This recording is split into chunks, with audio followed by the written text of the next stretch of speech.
欢迎来到外媒译报，这里每日精选英文主流媒体的重要报道，忠于原文，精准翻译，理性呈现。以下是今日外媒重点关注的国际新闻。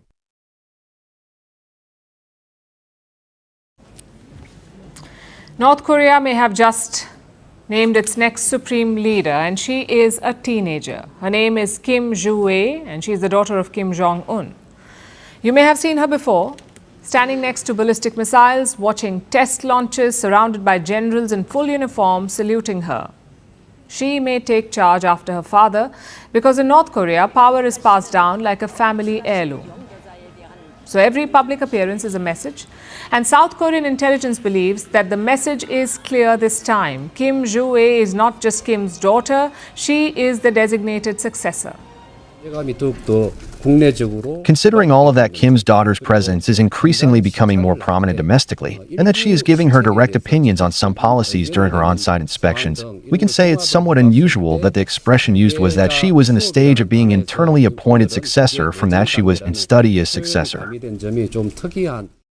So who is Kim Joo-ae? For years, nobody even knew she existed. The first hint came from an unlikely source.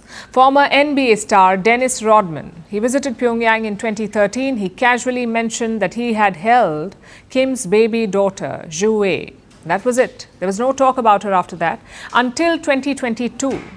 That's when a young girl appeared on North Korean state television. She was holding Kim Jong-un's hand, standing beside an intercontinental ballistic missile.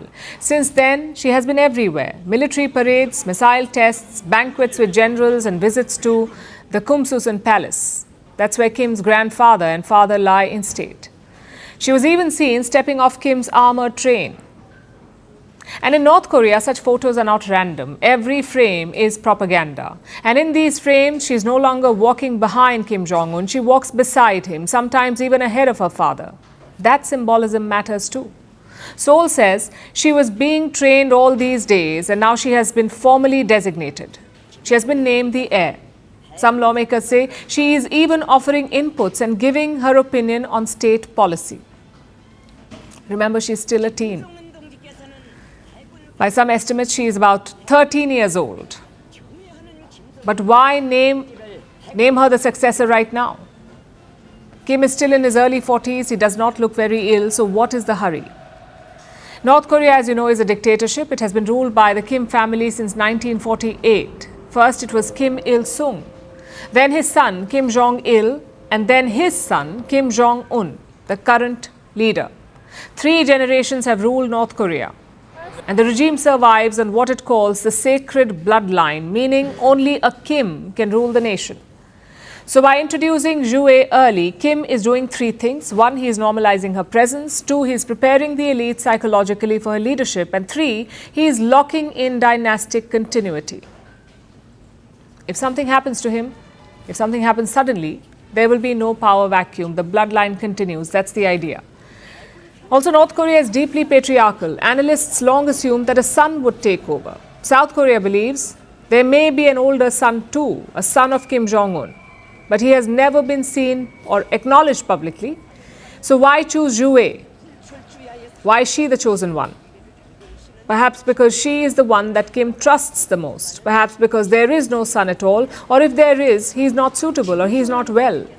So Kim Joo-ae may be the safest choice. And announcing her early gives the kingdom some time to get used to having a female ruler. It also makes you wonder how the Kim dynasty holds on to power. Across the world, regimes have risen and fallen in this time. Leaders lose power within days sometimes. But the Kim family has stayed on as North Koreans continue to struggle. How have they managed to do that? By doing 4 things. First is brutal repression. The Kim dynasty crushes dissent early. Kim Jong-un executed his own uncle in 2013. Hundreds of officials have been purged over the years. Reactionary speech is a crime in North Korea. So even complaining about the regime can cost your life. The second thing they do is military control. This is a country of roughly 26 million people. It has around 1.3 million active duty soldiers. That's about 5% of the entire population.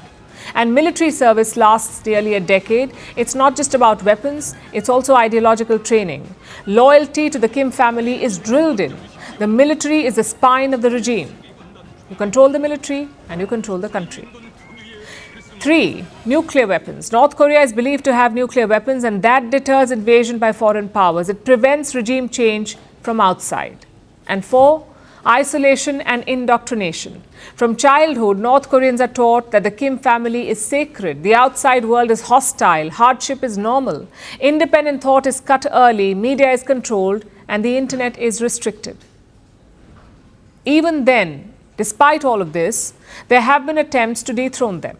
There have been assassination plots. Kim Jong-un has apparently survived multiple such attempts, which is why he has a big security entourage. When he took power in 2011, many had hoped for change. After all, this was a Western-educated young leader, so many thought he will reform the country. As it turned out, he did not.